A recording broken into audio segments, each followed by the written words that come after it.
நம்ம வேதத்துல கரங்களை வைத்து ஜெபிக்கலாம். பரலோக பிதாவே, இந்த வார்த்தைகள் உண்மை உள்ளவைகள் ராஜா. இந்த வார்த்தையின் மூலமாக எங்களோடு கூட பேசுங்க, எங்களை உடைங்க, உருவாக்குங்க, என்னையும் மறைத்து கொள்ளுங்க. அநேகருக்கு இந்த வார்த்தை தேவை இயேசு சுவாமி. கொண்டு வரும் ஆண்டவரே, கேட்கட்டும் அப்பா. நீங்க இல்லாத வாழ்க்கை ஒன்றுமே இல்லை இயேசு சுவாமி. நீங்க இல்லாம நாங்க எதுவுமே செய்ய முடியாது இயேசப்பா. கர்த்தர் வாரும் ஆண்டவரே, பெரிய காரியங்களை செய்யுங்க. இயேசுவின் நாமத்தினாலே வேண்டிக் கொள்கிறேன் பிதாவே, ஆமென்.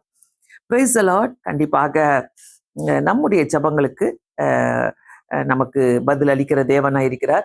நான் துவங்குவதற்கு முன்பாக ஜோசப் யூஷுவலி வருவாரு. இன்னைக்கு வந்திருக்கிறாரா என்னன்னு தெரியல. மேபி பர்த்டே இன்னைக்கு.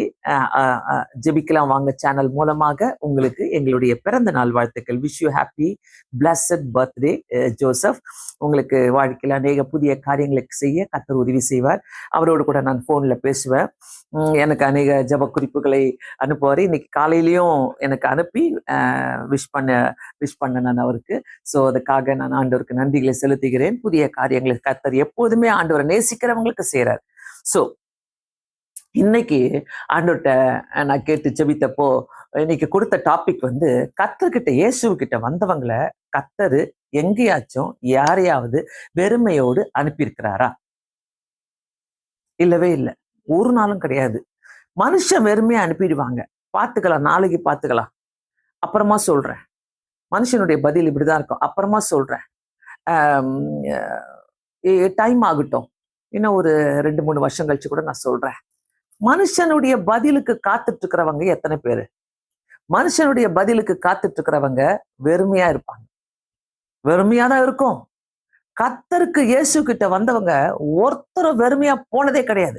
அன்றும் இன்றும் எப்பொழுதும் இயேசு கிட்ட வந்தவங்க ஒருத்தரும் வெறுமையா போவே மாட்டாங்க. சோ இயேசுவை தேடி வருபவரை வெறுமையோடு அவர் ஒரு நாளும் அனுப்ப மாட்டார். என் வாழ்க்கையில லாரியா கொண்டு போகலாம் போல, அவ்வளவு அற்புதங்களை ஆண்டவர் செஞ்சிருக்கிறார். நான் ஆண்டவரை ஏற்றுக்கொண்டதுல இருந்து கிட்டத்தட்ட 40 இயர்ஸ் 45 இயர்ஸா ஆண்டவருடைய பாதபடியில வாழ்ந்த நாட்கள், அவரை நம்பி வாழ்ந்த நாட்கள். ஆண்டவருக்கு நன்றி சொல்றேன் நான். ஏன்னா அவ்வளோ அற்புதங்களை ஒவ்வொரு முறையும் ஏதாவது வரும்போது ஆண்டவரை தான் நான் நம்பி வாழ்வேன். ஆண்டவர்கிட்ட வந்தவங்களை அவர் வெறுமை அனுப்பவே மாட்டார். இது உங்க மனசுல ஸ்ட்ராங்கா இருக்கணும். நல்லா தெரிஞ்சுக்கங்க. நான் நேத்தே சொன்னேன், உலகத்துல எல்லாருக்கும் சாப்பாடு இருக்குதோ இல்லையோ, செல்போன் இருக்குதோ இல்லையோ, பிரச்சனை எல்லாருக்கும் இருக்கும். அதனால நம்ம ஆண்டவர்கிட்ட வந்தவங்களை அவர் கைவிடவே மாட்டார். ஒரு நாளும் கைவிட மாட்டார். இயேசு உன்னை கைவிட மாட்டார். எங்க பாரு நம்ம பார்த்துருப்போம்ல, இந்த ஸ்டிக்கர்லாம் பார்த்துருப்போம். ஸோ அதாவது ஆண்டவர்கிட்ட வந்தோம்னாக்கா அனுபவிச்சிருப்போம். இன்னும் வராம நீங்க இருக்கிறீங்கனாக்கா, யோசிச்சுட்டு இருக்கிறீங்கனாக்கா, கண்டிப்பா நீங்க ஒரு நாள் ஏசப்பா கிட்ட வந்தே ஆகணும். வேற வழியே கிடையாது, வேற வழியே இல்லை. நான் சவால் விட்டு சொல்லுவேன், சேலஞ்ச் பண்ணி சொல்லுவேன், ஏசு எனக்கு தேவையில்லை, இப்போ எனக்கு இந்த பிரச்சனை முடியணும், எனக்கு இந்த கடன் முடியணும், எனக்கு இந்த குடும்ப பிரச்சனை முடியணும், என் பிள்ளைகளுடைய வாழ்க்கையில சமாதானம் வேணும், என் பிள்ளைங்க நல்லா இருக்கணும், இதெல்லாம் நடந்தாதான் நான் இயேசுவை ஏத்துப்பேன்னு சொல்றவங்க வெறுமையாவே உட்கார்ந்துட்டு இருப்பாங்க. எனக்கு பதில் வேணும். நான் நேத்து சொன்னேன், என் நினைவுகள் உன் நினைவுகள் அல்ல. அதனால நிறைய காரியங்கள் வேதத்துல இருக்குது. ஆனா இயேசு கிட்ட நம்ம எதுக்காக வந்திருக்கிறோம்? என்ன நோக்கத்தோடு வந்திருக்கிறோம்? அவர் என்னைக்காச்சும் வெறுமையை அனுப்புனாரா? யாருன்னா யாராவது ஒருத்தர் கூட நீங்க சொல்லுங்களேன், எனக்கு இங்க போடுங்க. எல்லாரையுமே அவர் நேசிப்பார். அதான் பியூட்டி ஆஃப் அவர் காட். ஆண்டவருடைய செயலே அதான். நேசிக்கிற தேவன் வெறுமையை அனுப்பவே மாட்டார். வெறுமையை அனுப்புனதே கிடையாது, சரித்திரமே கிடையாது.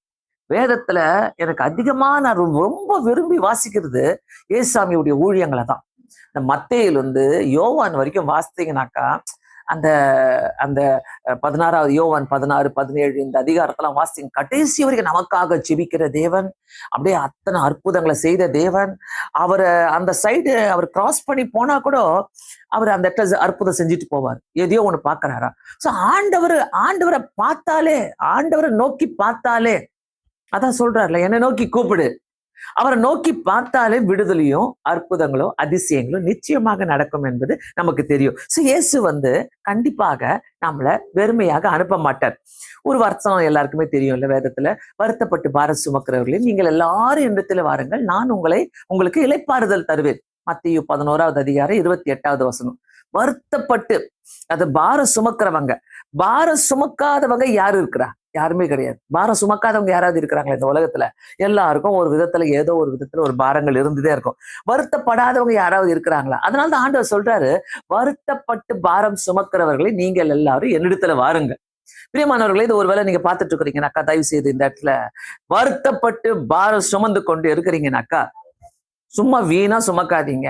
அவர்கிட்ட வந்துருங்க, அவர்கிட்ட கொடுத்துருங்க.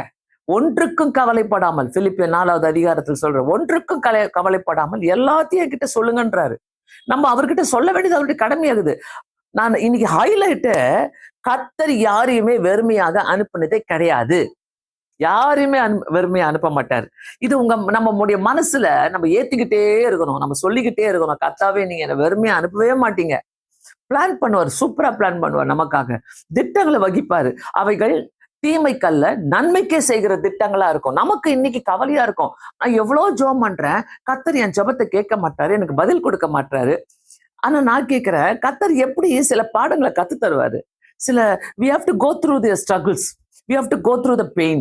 ஸோ இதெல்லாம் நம்ம கோ த்ரூ பண்ணாதான் நம்மளுடைய வழிகளையும் நம்மளுடைய பிரச்சனைகளையும் நம்ம பார்த்து, ஐயோ ஆண்டவரே இது என்ன, அடுத்தது என்ன, இது ரொம்ப நல்லா இருக்குது, இந்த இந்த நேரத்துல நான் இதெல்லாம் கத்துக்கிட்டேன், இதெல்லாம் நான் தெரிஞ்சுக்கிட்டேன் அப்படின்னு சொல்றோம்ல, ஆண்டவர் வெறுமையா அனுப்பவே மாட்டார்.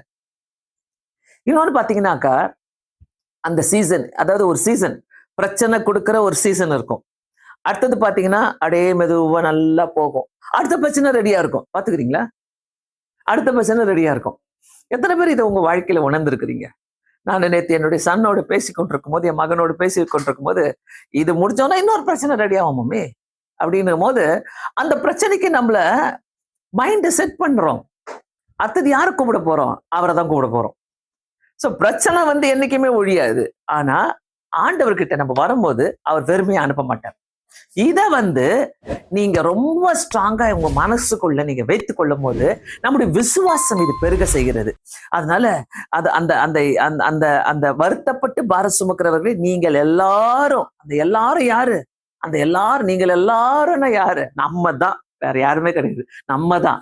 ஆண்டவர்கிட்ட நம்ம வரும்போது நம்ம நிறைய பேர் நிறைய நேரங்கள் நினைச்சுப்போம், ஐயோ அவங்களுக்கு பிரச்சனை இருக்காது, இவங்களுக்கு பிரச்சனை இருக்காது, அவங்க ரொம்ப ஜெபிக்கிறவங்க பிரச்சனை இருக்காது, இவங்களுக்கு பிரச்சனை இருக்காது.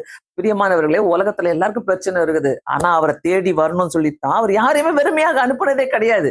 இன்னைக்கும் நான் சொல்றேன், உங்களுடைய ஜப குறிப்புகள்லாம் நீங்க நிறைய பேர் சொல்றீங்க, கொடுக்குறீங்க, உங்களுக்காக ஜபிக்க வரோம். நான் ஒரு நாள் சொல்றேன், கண்டிப்பாக ஒரு நாள் இதுல நீங்க விடுதலை பார்ப்பீங்க.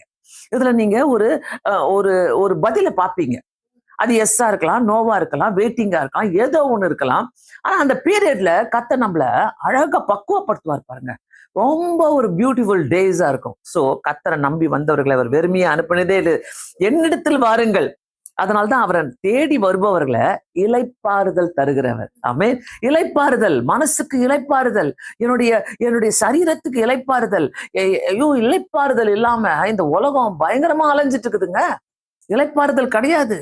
என்னதான் நம்ம பெரிய பெரிய வேலைகள் எல்லாம் இருந்தாலும், எப்படிதான் இருந்தாலும், அந்த மனசுக்கு வேண்டி இளைப்பாறுதலை யார் தருவா? பணம் தந்துருமா? உலகம் தந்துருமா? இல்ல பொக்கிஷங்கள் தந்துருமா? 10 சொந்த வீடு வாங்கி வச்சா தந்துருமா? எல்லாமே கிடையாது, எதுவுமே கிடையாது.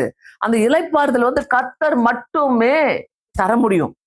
பிரியமானவர்களை, இதை புரிஞ்சுக்கொள்ளுங்க. சோ அதாவது என்னிடத்தில் வரவங்களை கர்த்தர் ஒரு நாளும் தேடி வரவங்களுக்கு வெறுமையா அனுப்ப மாட்டாரு, இளைப்பாறுதலை கொடுத்து அனுப்புவார். ஆமென். வெறுமையா கர்த்தர் அனுப்பவே மாட்டாரு. இன்னைக்கு உட்கார்ந்து கவனிச்சுட்டு இருக்கிறீங்கன்னாக்கா, உங்களை வெறுமையா கர்த்தர் அனுப்ப மாட்டாரு. இளைப்பாறுதலை எடுத்துட்டு போவீங்க. இன்னைக்கு நீங்க போகும்போது, ஆண்டவரே என் பிரச்சனைக்கு நீங்க இளைப்பாறுதல் தருவீங்க. என் பிரச்சனைக்கு ஆண்டவரே நீங்க காசு கொடுப்பேன், உனக்கு அரிசி கொடுப்பேன், உனக்கு பருப்பு கொடுப்பேன், அது கிடையாது, உனக்கு இளைப்பாறுதல் கொடுப்பேன்றாரு. உலகத்துல யாருமே சொன்னதில்லை இந்த வார்த்தையை.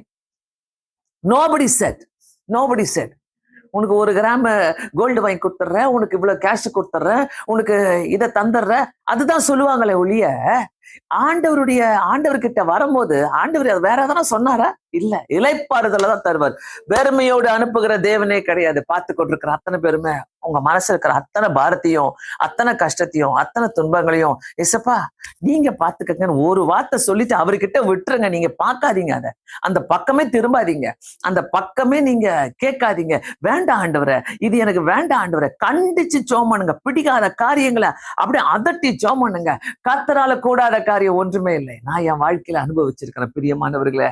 ஒவ்வொரு இடத்துலயுமே ஆண்டவரே இது எனக்கு பிடிக்கல, உங்களுக்கும் பிடிக்காது எனக்கு தெரியும், பட் ஏன் இது என்கிட்ட வருது, இது வரவே கூடாது, யூ ஸ்டாப் இட் ஆண்டவரே. அதற்காக நம்ம நிக்கணுங்க. வைராக்கியமா நம்ம நிக்கும் போது நம்முடைய இளைப்பாறுதல கர்த்தர் இந்த பேக்கேஜ் ஆஃப் இளைப்பாறுதல உனக்கு கொடுத்தனுப்புறேன் அப்படின்னு வர ஆண்டவர். அதான் நம்மளுடைய தேவன், அவருடைய ஸ்பெஷாலிட்டியே வேற.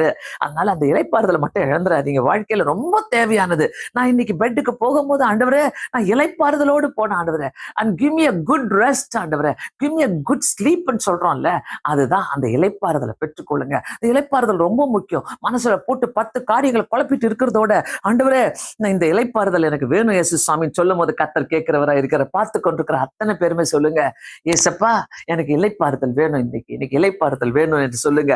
அதாவது ஆண்டவர் பேதுருவை பார்க்க போனப்போ, ஆண்டவரே இவ்வளவு நாள் நான் பிரயாசப்பட்டேன், இரவு முழுதும் பிரயாசப்பட்டேன். நம்ம சொல்லலாம், இவ்வளவு நாள் நான் பிரயாசப்பட்டேன், இவ்வளவு நாள் நான் பிரயாசப்பட்டேன், ஒன்றுமே கிடைக்கவில்லை ஆண்டவரே. வெறுமையான படகை பார்க்கிறேன், வெறுமையான படகை தான் பாக்குறீங்க. நிறைய முறை நீங்க பிரயாசப்பட்டிருக்கலாம். உங்களுடைய வாழ்க்கையில அநேக காரியங்களை குறித்து நீங்க பிரயாசப்பட்டிருக்கலாம். அநேக காரியங்களுக்காக நீங்க பிரயாசப்பட்டிருக்கலாம். உங்க பிள்ளைகளுக்காக பிரயாசப்பட்டிருக்கலாம், உங்க குடும்பத்துக்காக, உங்க வேலைக்காக, உங்களுடைய எல்லா காரியங்களுக்காக நீங்க பிரயாசப்பட்டிருக்கலாம். கர்த்தர்க்கா கண்டிப்பா சொல்றேன், கர்த்தர் அங்க வரானாக்கா வெறுமையா அனுப்ப மாட்டார். நல்லா புரிஞ்சுக்கங்க இந்த இடத்துல பிரியமானவர்களே. வெறுமையான அனுப்புகிற தேவனே இல்ல அவரு. அவரு வெறுமையான பிரயாசங்களை மாற்றி போடுகிறவர். உங்களுடைய போட்டை, உங்களுடைய வாழ்க்கைய நிரப்பி அனுப்புகிற தேவனா இருக்கிறார். சோ தயவு செய்து இந்த இடத்துல ஆண்டவர்கிட்ட நம்ம போய் சொல்றோம்னாக்கா, ஆண்டவரே நான் வெறும் கையா வந்திருக்கிறேன், ஐயரே பிரயாசப்பட்டு ரொம்ப உடைஞ்சு போய் கிடக்கிறேன், பிரயாசப்பட்டு என் வாழ்க்கையில ஒண்ணுமே கிடைக்காம இருக்கிறேன், பிரயாசப்பட்டு எதுவுமே நான் வெற்றி பெறல அப்படின்னு சொல்லுங்க ஆண்டவர்கிட்ட. உங்க நம்ம எப்போதுமே ஆண்டவர்கிட்ட we have to be very honest. எப்படின்னாக்கா உண்மையை சொல்லிடணும். ஆண்டவரே நான் பாத்துக்கிறேன், நீங்க கூட வாங்க, நீங்க இப்படி இருங்க, நீங்க எதுவுமே பாத்துக்க முடியாதுங்க, நம்மளால ஒண்ணுமே செய்யாது. அப்படிப்பட்ட ஒரு பேதுருவுக்கே கர்த்தர் கிட்ட போயிட்டு கேட்கிறாரு, carpenter son, the son of carpenter, இயேசு ஆண்டவர் கார்பெண்டர் குடும்பத்துல வந்தவர் ஒரு ஃபிஷர்மேன்ட்ட போய் கேட்கிறாரு, நீ வலைய போடு பகல்ல, அதுவும் பகல்ல அவங்களுக்கு போட்டு பழக்கல, நைட்ல போடுவாங்க. பிரியமானவர்களே, அவங்க கிட்ட போய் சொல்றாரு ஆண்டவர், இத வலைய போடு. ஆண்டவர் வெறுமையா அனுப்புனாரா? வெறுமையா அனுப்பவே மாட்டாரு. உங்க வாழ்க்கையை இன்னைக்கு பார்த்துட்டு இருக்கிறார் பிரியமானவர்கள். நீங்க பார்த்து கொண்டிருக்கிற அத்தனை பேருடைய வாழ்க்கையில கர்த்தர் உங்களை வெறுமையா அனுப்புகிற தேவனே கிடையாது. ஆமென், அல்லேலூயா. எனக்கு ரொம்ப திருப்தியா இருக்குது இந்த வார்த்தையை பேசும்போது. ஏன்னா அப்படிப்பட்ட தேவனை நான் வணங்குறேன் என்று சொல்லி எனக்கு சந்தோஷமா இருக்குது. வாழ்க்கையில சில உபத்திரவங்கள் வெறுமையை தான் கொண்டு வரும். சில பிரச்சனைகள் இருக்குது பாத்தீங்களா, வெறுமையா தான் கொண்டு வரும். பதிலே கிடைக்காது. உபத்திரவங்கள் அதாவது பதில் கிடைக்காத உபத்திரவங்கள், இதெல்லாம் பதிலே கிடைக்காது ஆனா அவரிடத்துல பதில் உண்டு. அவர் அந்த அந்த அந்த அந்த காலத்துல பாத்தீங்கன்னா, அந்த காலத்தை, அந்த உபத்திரப்படுகிற காலத்தை அவரு ஒரு முடிவுக்கு கொண்டு வருவார். அவராலதான் முடியும். நிறைய பிரச்சனை இல்ல, அப்படியே இழுத்துட்டே போவோம். ஆண்டவரே எனக்கு புரியல, ஆனா எவ்ரி டைம் ஆண்டவர் கிட்ட வரும்போது, ஏசப்பா நீங்க பாத்துக்கங்களேன், உங்க சித்தம் ஆண்டவரை, உங்க சித்தம் நிறைவேற்ற சொல்லி செபிக்கும் போது ஆண்டவர் நம்மள வெறுமையா அனுப்புகிற தேவனே கிடையாது. அந்த உபத்திரவங்கள் பாத்தீங்கன்னா அப்படியே நீண்டுகிட்டே போவோம். ஒருவேளை மார்த்தா அந்த அந்த சமாரிட்டன் உமன் அந்த கிணறு கிட்ட வரலனாக்கா அவ ப்ராப்ளம் நீடிச்சுட்டே இருந்திருக்கும். ஆண்டவர் அங்க உட்கார்ந்துருந்தாரு, அந்த வழியா போனாரு, அந்த இடத்துல உட்கார்ந்ததுனால ஒருவேளை அவ அங்க வராம இருந்திருந்தா, அந்த சாயங்கால வேலையில குடத்தை எடுத்துக்கிட்டு தண்ணி எடுக்க வராம இருந்திருந்தா அவ பிரச்சனைக்கு தீர்வே இருந்திருக்காது.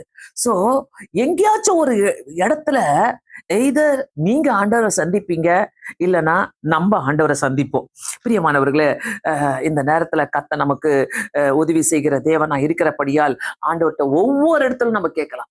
தேவாதி தேவன் கிட்ட ஒவ்வொரு இடத்துலயுமே நம்ம கேட்கலாம், எஸ் சுவாமி நீர் எங்களோடு கூட இருக்கிற தேவனா இருக்கிறீர் அப்பா, அற்புதங்களை செய்கிற தேவனா இருக்கிறீர், அதிசயங்களை செய்கிற தேவனா இருக்கிறீர் என்று சொல்லி கேட்கும் போது கர்த்தர் நமக்கு எல்லா காரியங்களையுமே செய்ய வல்லவராய் இருக்கிறார். இந்த நேரத்துல ஆண்டவர் நம்மோடு கூட இருக்கிறார் என்பதை மறந்துடாதீங்க.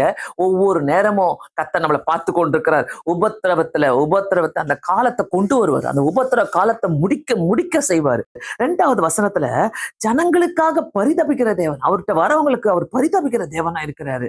நம்ம நினைச்சிட்டு இருக்கோம் இந்த கடவுளுக்கு ஒண்ணுமே தெரியலன்னு சொல்றோம்ல, சொல்லாதீங்க. அவர் நமக்காக பரிதபிக்கிற தேவன். இந்த உலகத்திலே ஒருத்தர் நமக்காக பரிதபிக்கிறாங்கன்னா, நமக்காக பேசுறாங்க, நமக்காக நம்முடைய கண்ணீரை துடைக்கிற தேவனா இருக்கிறாருனாக்கா அவர் மட்டும்தாங்க. அவர் மட்டும்தான். பிரியமானவர்களை, இழந்துடாதீங்க. இந்த இயேசுவை don't take it for granted.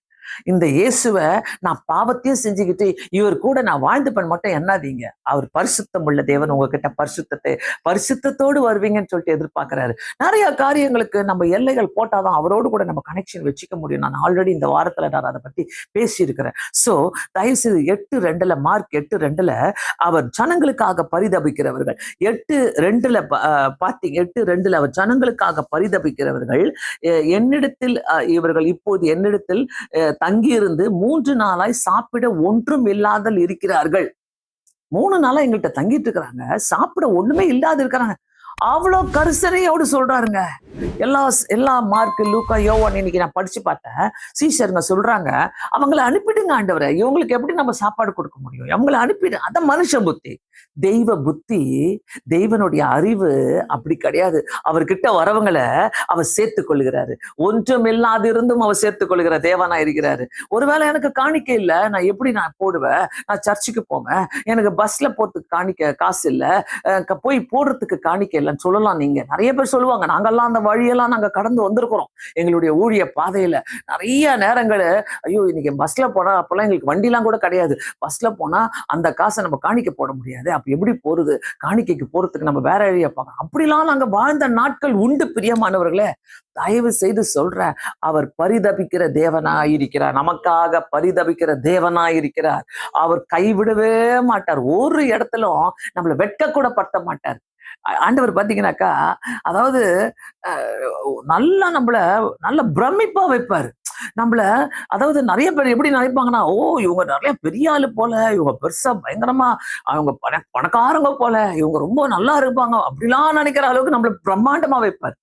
அதான் கர்த்தர்.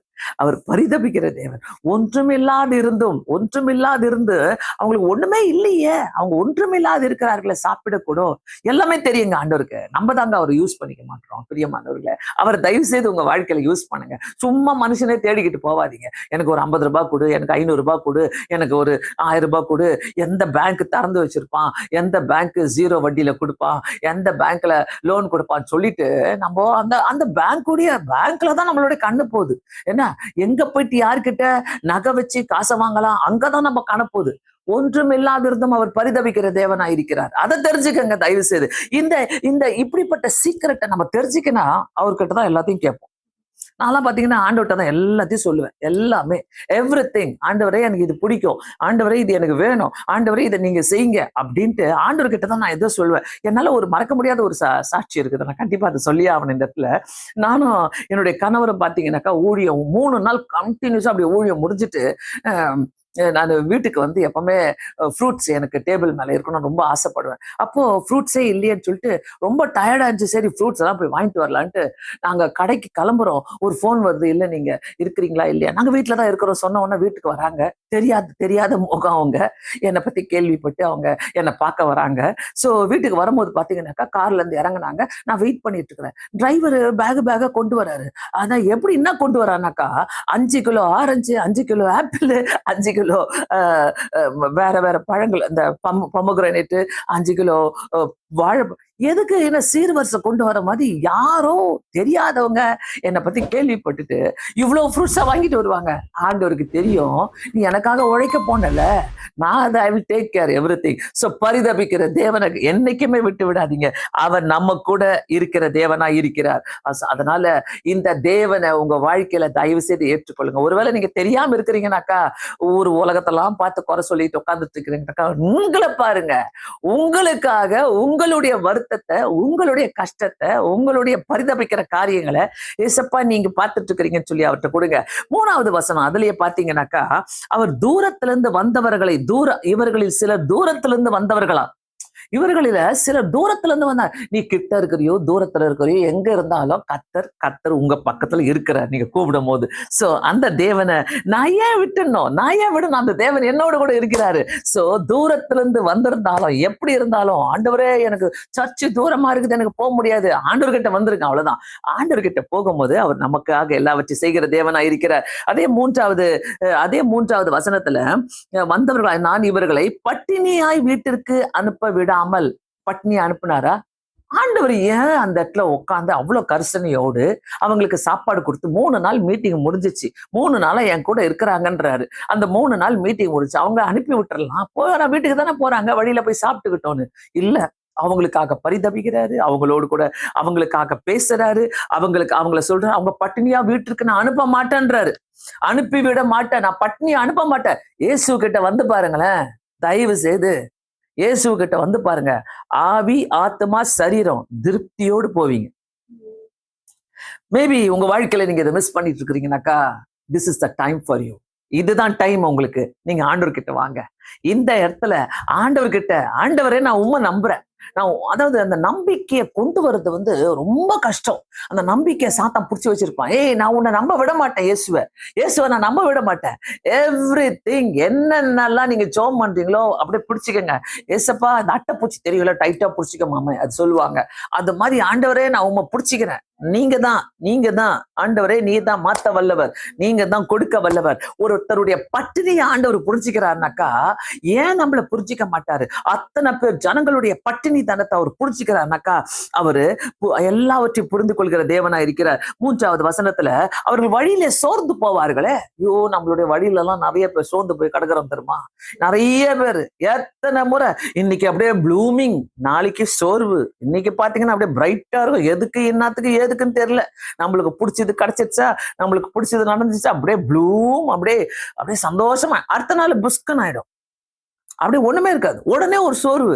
ஆண்டவர் அந்த சோர்வெல்லாம் தெரிஞ்சு வச்சிருக்கிற தேவனா இருக்க. நீ எதுக்காக சோர்வா இருக்கிற, எப்படி சோர்வா இருக்கிற, எதனால சோர்வா இருக்கிற, அந்த சோர்வு உனக்கு தேவையா? சோர்வுல கூட 2 விதங்கள் இருக்குது. நம்மளே எடுத்துக்கிற சோர்வு ஒண்ணு இருக்குது. சில நேரங்களில நமக்கு கிடைக்கலையே, நமக்கு வரலையே, நம்ம என்ன பண்ண போறோம், கர்த்தர் எப்போ செய்வார் என்ற சோர்வுகள் இருக்கும். இந்த 2 சோர்வுல வித்தியாசம் இருக்குது. அது உங்களுடைய சோர்வு ஒண்ணு இருக்கும். அது உங்க சோர்வு தான், உங்க மைண்டு சொல்லும். அது பிரகாரம் உங்களுக்கு கிடைக்கலனாக்கா அந்த சோர்வு. அது உங்க மைண்டு சொல்ல பிரகாரம் நடக்கலையா அந்த சோர்வு. இன்னொரு சோர்வு, கர்த்தர் எப்போ செய்வார் என்ற ஏங்குதல், என்ற ஒரு சோர்வுகள், அந்த சோர்வுகள். சோ கர்த்தருக்கு எல்லா சோர்வும் தெரியும். அதனால நம்ம பர்சனலா நினைச்சுக்கிட்டு இருக்கிற சோர்வை தூக்கி கர்த்தருக்காக நான் காத்திருக்கிற சோர்வை போட்டுறாதீங்க, மிக்ஸ் பண்ணாதீங்க. Don't mix it. தெளிவா இருக்கணும். நம்ம இந்த இடத்துலலாம் தெளிவா இல்லைனாக்கா ஒண்ணும் புரியாது நம்மளுக்கு. அதனால நம்ம பர்சனல் சோர்வை தூக்கி, அதாவது பத்தியா நான் நினைக்கிற மாதிரி நடக்கலையே, நான் நினைச்சேன் இப்படிதான் நினைச்சேன், இதுதான் நடக்கணும்ட்டு, அது நடக்க இல்ல, தூக்கி போடுங்க. அதெல்லாம் அந்த சோர்வுக்கெல்லாம் கர்த்தர் பதில் தர மாட்டாரு. நான் எதற்காக காத்திருக்கிறேனோ, எங்க கர்த்தருடைய நாம மகிமைப்படணுமோ அந்த இடத்துலதான் கர்த்தருடைய சோர்வுகளை நீக்கி போடுவாரு. சோ ரொம்ப அழகான ஒரு வசனங்கள் இல்லை இதெல்லாம். சோ கர்த்தருக்கு எல்லாமே தெரியும். கர்த்தர் உங்க வாழ்க்கையில வந்திருக்கிறாருனாக்கா அவர் உங்களை வெறுமையா அனுப்ப மாட்டாரு. நீ கர்த்தரிடத்துல வந்திருக்கிறீங்கனாக்கா அவர் வெறுமையா உங்களை அனுப்புகிற தேவனே கிடையாது இந்த இடத்துல. சோ அடுத்தது பாத்தீங்கன்னாக்கா லூக்கா 10வது அதிகாரம் 40வது வசனத்துல மாத்தா மரியாளை பத்தி நம்ம பாக்குறோம். பற்பல வேலைகளை குறித்து அவர்கள் மிகவும் வருத்தம் அடைந்து, ஆண்டவரே நான் தனியா வேலை செஞ்சுட்டு இருக்கிறேன்னு சொல்றாங்க. 40வது வசனத்துல பாத்தீங்கன்னா மாத்தாள் சொல்றாங்க, பற்பல வேலைகளில நான் மிகவும் வருத்தம் அடைந்து, ஐயோ ஊர்பட்ட வேலையை நம்ம தூக்கி போட்டுக்கிட்டு நம்ம என்ன பண்ணுவோம், கர்த்தரை கூப்பிடுவோம். அதுல கர்த்தரை கூப்பிட்டு என்ன பண்ணுவோம், ஊர்பட்ட வேலைகள் எல்லாத்தையும் மிக்ஸ் பண்ணிப்போம். உலக வேலையும் ஆண்டோடைய வேலையும், அதாவது நம்ம ஏதாவது சடங்காச்சாரம் செய்யறோம்னாக்கா அது ஒரு பெரிய வேலையா எடுத்துப்போம். இதுலெல்லாம் கர்த்தரை கூப்பிடுவோம். ஒரு பந்தக்கால் வைக்கிறோம், ஒரு மஞ்சள் இது பொடி வைப்பாங்க. அங்க ஏசாமி போய் கூப்பிட்டா அவர் வருவாரா? அவர் கேட்பாரா? அதெல்லாம் செய்ய மாட்டார் அவரு. அதனால பற்பல வேலைகளில நம்ம வருத்தம் அடைந்து கிடக்கிறோம், மிகவும் வருத்தம் அடைந்து கிடக்கிறோம். சோ ஆண்டவருக்கு அதெல்லாம் பழக்கல. ஆண்டவர் எங்கன்னா நலுங்குல போயிட்டு நான் உனக்கு எல்லாத்தையும் செஞ்சு கொடுக்குறேன் சொல்லி பைபிள்ல இருக்குதா? இல்லையே. பல காரியங்கள் இருக்குதுங்க, நிறைய. அந்த மாதிரி சோர்வுகள் எல்லாம் நம்ம வாங்கி போட்டுப்போம். நம்மளே பற்பல வேலைகளிலே நம்ம வருத்தம் அடைந்து, உலகத்தின் வேலையே நம்ம உட்காந்து செஞ்சுட்டு இருக்கும்போது நம்ம வருத்தம் அடைவோம் தான். அதனால ஆண்டவருக்கு டைமை ஒதுக்கி வைங்க. ஆண்டவருக்கு டைம் ஒதுக்கி வைங்க. அதாவது ஞாயிற்றுக்கிழமையில கூட பாத்தீங்கன்னாக்கா பிசினஸை திறந்து வச்சுப்பாங்க, மளிகை கடையை திறந்து வச்சுப்பாங்க, அவங்களுடைய என்னென்ன வேலை இருக்குதோ அதெல்லாம் திறந்து வச்சுப்பாங்க. ஞாயிற்றுக்கிழமை ஆண்டவருக்குரியது, அவ்வளவுதான். That's it. ஆனா ஊரை சுத்தத்துக்காக கிடையாது அந்த நாள். ஆண்டவருக்குரியதுன்னா ஆண்டவருக்குரிய நாளை ஆண்டவருக்காக ஸ்பெண்ட் பண்ணுங்க. அது ரொம்ப நல்லா இருக்கும், சூப்பரா இருக்கும். கண்டிப்பா ஆண்டவருக்காக நம்ம ஸ்பெண்ட் பண்ணும்போது ஒரு திருப்தியான வாரண்டா அப்படின்ட்டு அந்த நாளை நம்மளுக்கு சந்தோஷமாக கத்த தருகிற தேவனா இருக்கிறார். சோ இந்த இடங்களில ஆண்டவரே நான் தனியா வேலை செஞ்சுட்டு இருக்கிறேன் அப்படின்னு சொல்லுவாங்க. நம்ம நம்மளுடைய கவலையை போட்டு நம்மளுடைய கஷ்டத்தை போட்டு ஐயோ நான் தனியா இருக்கிறேன் ஆண்டவர் இல்லையே, அங்க ஆண்டவர் இல்லையே, இந்த மாதிரி கவலைப்படுறவங்கள நிறைய பேர் இருக்கிறீங்க. ஓகேவா? அந்த இடத்துல எல்லாம் ஆண்டவர் வேணும் அப்படி கிடையாது. அதனால நம்ம ஆண்டவருக்கு ஒதுக்கி வைக்கணும், கண்டிப்பா ஒதுக்கி வைக்கணும். அந்த நேரங்கள் எல்லாம் ஆண்டவருக்காக நம்ம ஒதுக்கி வைக்கும் போது கத்தர் அது நம்மளுக்கு ஆசீர்வாதமாக்கி தருகிற தேவனார். முக்கியமாக ஞாயிற்றுக்கிழமைகளில ஆண்டவர் நம்மளை எப்படி வழி நடத்தணும்னு விரும்பும் போது அந்த ஊழியத்துக்கு போறது. எங்க அப்பா எல்லாம் பாத்தீங்கன்னா சின்ன வயசுல 30 கிலோமீட்டர் 20 கிலோமீட்டர் ஊழியத்துக்கு கூட்டிட்டு போயிடுவாங்க. நாங்க சைக்கிள் மறிச்சுட்டு தான் போவோம். ஒவ்வொரு கிராமத்துக்கும் நாங்க சைக்கிள்ல தான் போவோம். சைக்கிள்ல போயிட்டு நாங்க ஊழியம் செஞ்சுட்டு வரும்போதெல்லாம் ரொம்ப நல்லா இருக்கும், சூப்பரா இருக்கும், சந்தோஷமா இருக்கும். அப்படியே ஆண்டவர் எல்லாத்தையும் பார்த்துப்பாரு. அதெல்லாம் இன்னைக்கு பாக்குறாரு, ஆண்டவர் ஆசீர்வதிக்கிறார். பிரியமானவர்களே, ஆண்டவருக்காக நான் எப்படிப்பட்ட நேரங்களை நான் ஸ்பெண்ட் பண்ணி கொண்டிருக்கிறேன். இந்த இடத்துல இன்னொன்னு பாத்தீங்கன்னாக்கா லூக்கா 19வது அதிகாரம் 35-42 வசனம், எரிகோவுக்கு போற வழியில ஒரு குருடன் வழி அருகே உட்கார்ந்துதான் நம்ம படிக்கிறோம்ல.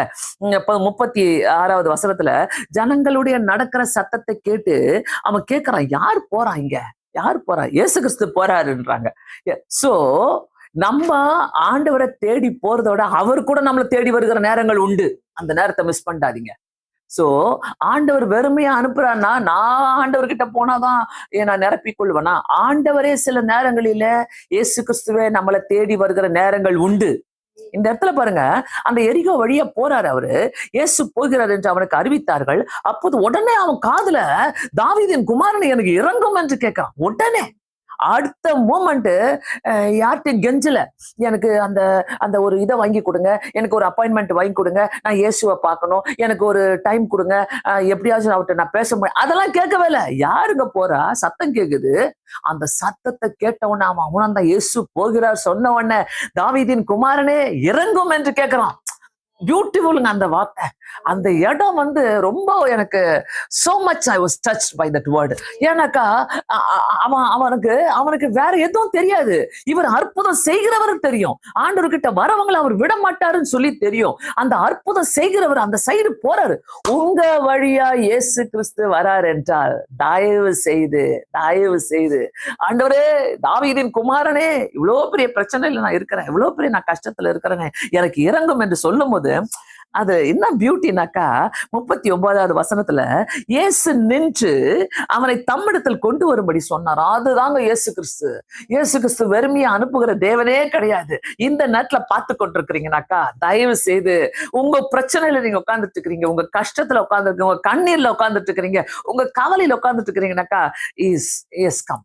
ஆண்டவர் உங்க இந்த யூடியூப் மூலமாக, இந்த ஆன்லைன் மூலமாக உங்களை பார்த்து ஆண்டவர் சொல்ற, நான் வந்திருக்கிறேன், உன்னை பார்த்து வந்து கூப்பிடுங்க, தாவீதின் குமாரனே எனக்கு இறங்கும் என்று சொல்லி கேளுங்க. உங்க பிரச்சனையை அவர்கிட்ட சொல்லும் போது ஆண்டவர் நின்று விசாரிக்கிறவரா இருக்கிறாருங்க. தம்மிடத்தில் கொண்டு வரும்படி சொன்னார். அதுதான் கர்த்தர். ஏன் நான் உன்னை வெறுமையா அனுப்பணும்? நான் வெறுமையா அனுப்ப மாட்டேன். தம்மிடத்தில் கொண்டு வரும்படி சொன்னாரு. அதுக்கப்புறம் அவன் கிட்ட வந்து அவனை நோக்கி அவர் அவனை நோக்கி, நான் உனக்கு என்ன செய்ய வேண்டும் என்று கேட்டார். பியூட்டிஃபுல் இல்ல? எவ்வளவு ஒரு பியூட்டிஃபுல் பாருங்களேன். ஆண்டவர் எவ்வளவு ஒரு நல்லவர் பாருங்க. நம்ம கூட பேசுகிற தேவன், நமக்கு உதவி செய்கிற தேவன் மட்டுமல்ல, நம்முடைய தேவைகளை தெரிந்த தேவன் ஆயிருக்கிறாரு. இந்த தேவன் என்ன செய்ய வேண்டும் என்று கேட்டார். ஆண்டவரே, நான் பார்வை அடைய வேண்டும் என்று சொன்னார். நம்ம கேட்டாதாங்க அவர் வருவாரு, நம்ம வழியில வருவாரு. He is on the way, he is with us. ஆண்டவர் நம்ம கூட இருக்கிறாரு. ஆனா இந்த இடத்துல நான் கேட்கிறேன், ஆண்டவரே, நான் கேட்கிறேன், என் குடும்பத்துக்கு உதவி செய்யுங்க ஆண்டவரே, என் குடும்பத்துக்குள்ள ரட்சிப்பு வேணும் ஆண்டவரே, என் குடும்பத்துக்குள்ள சுகம் வேணும் ஆண்டவரே, என் குடும்பத்துக்குள்ள எந்த கிரைசிஸ் வேண்டாம் ஆண்டவரே, என் குடும்பத்துக்குள்ள ஒரு இளைப்பாறுதலை தாங்க ஆண்டவரை சொல்லி கேட்கும் போது கர்த்தர் நமக்கு அதை கொடுக்கிற தேவனாய் இருக்கிறார். அதே மாதிரி மத்தேயு 15வது அதிகாரம் 22வது வசனம், கானானிய ஸ்திரீ ஓடிக்கிட்டே இருக்கிறாங்க. கானானிய ஸ்திரீ பாத்தீங்கன்னாக்கா ஆண்டவர்கிட்ட ஓடிட்டே இருக்கிறாங்க. ஆண்டவரே, அவங்க சீஷர்கள் சொல்றாங்க, இவளை அடிச்சு துரத்துங்க ஆண்டவரே, இவ வேணாம் ஆண்டவரே, எதுக்கு இவ நம்மள தொந்தரவு பண்ணிட்டே இருக்கிறா, இவ வேண்டாம் ஆண்டவரே சொல்லும் போது அவ பின்னாடியே, ஆண்டவரே தாவீதின் குமாரனே எனக்கு இறங்கும், என் மகள் மிகுந்த மரண அவஸ்தையில இருக்கிறாள் என்று சொல்லி கேட்கும் போது, ஹாஸ்பிட்டல்ல உட்காந்துட்டு இருக்கிறவங்க, வியாதியில இருக்கிறவங்க, தயவு செய்து நீங்க ஆண்டவரை நோக்கி இந்த நேரத்துல கூப்பிடுங்க. ஒவ்வொரு வியாதியஸ்தர் ஆண்டவர்கிட்ட ஓடி ஓடி போனாங்க. எவ்வளவு பேர் ஆண்டவர் சுகப்படுத்தி இருக்கிறாரு. ஏன் உங்களை என்னை ஆண்டு சுகப்படுத்த முடியாதா? இந்த சாயங்கால வேலையில அந்த கானானிய ஸ்திரீ விசுவாசத்தோடு அவரை பத்தி கேள்விப்பட்ட உடனே, கானானியருக்கும் இஸ்ரேலுக்கும் ஒன்னா வராது, ஆனா அவங்க ஓடி போறாங்க. அந்த இடத்துல ஓடி போயிட்டு ஆண்டவர்கிட்ட கேட்கறாங்க, ஆண்டவரே எனக்கு இறங்கும், என் மகள் மரண அவஸ்தைப்படுகிறார்.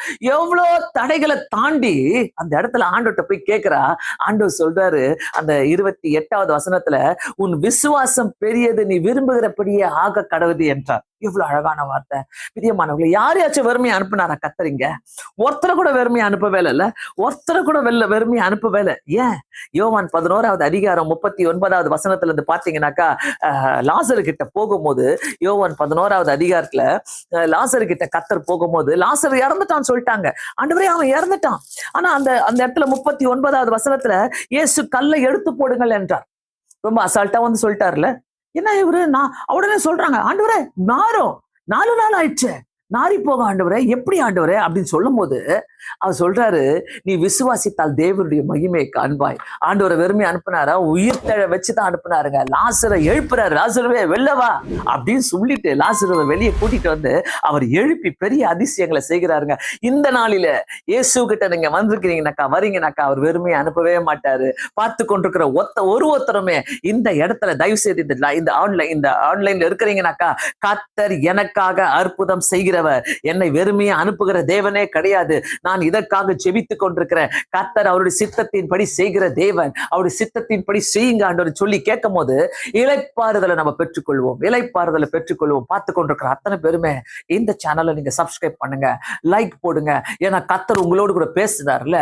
ஆண்டவர் இந்த சேனலை அநேகருக்கு போய் சேரட்டும், அநேகருடைய வாழ்க்கையில அற்புதங்கள் நடைபெறட்டும். பிரியமானவர்களே, கர்த்தர் என்னைக்குமே வெறுமையா போனவே, இன்னும் நிறைய நான் பேசிட்டே போலாம் வேதத்துல இருந்து. நான் ஒரு சில காரியங்களை மட்டும்தான். கர்த்தர் யாருமே வெறுமையா அனுப்புறதில்ல, வெறுமையை அனுப்பவே மாட்டாரு. இன்னைக்கும் இந்த நேரத்திலையும் God never sent you emptiness empty பண்ணவே மாட்டார். கர்த்தர் நிரப்பிதான் அனுப்புவாரு. அந்த நிரப்புதல் என்னன்னாக்கா, நம்ம ஜெபிக்கிற ஒவ்வொரு இடத்துல இளைப்பாறுதலை தருவாரு. அந்த ரெஸ்ட், அந்த பீஸ், அந்த சந்தோஷம் எல்லாத்தையும் கூட்டி தருகிற தேவனா இருக்காரு. பார்த்து கொண்டிருக்கிறவங்க ப்ளீஸ் இதை இழந்துடாதீங்க.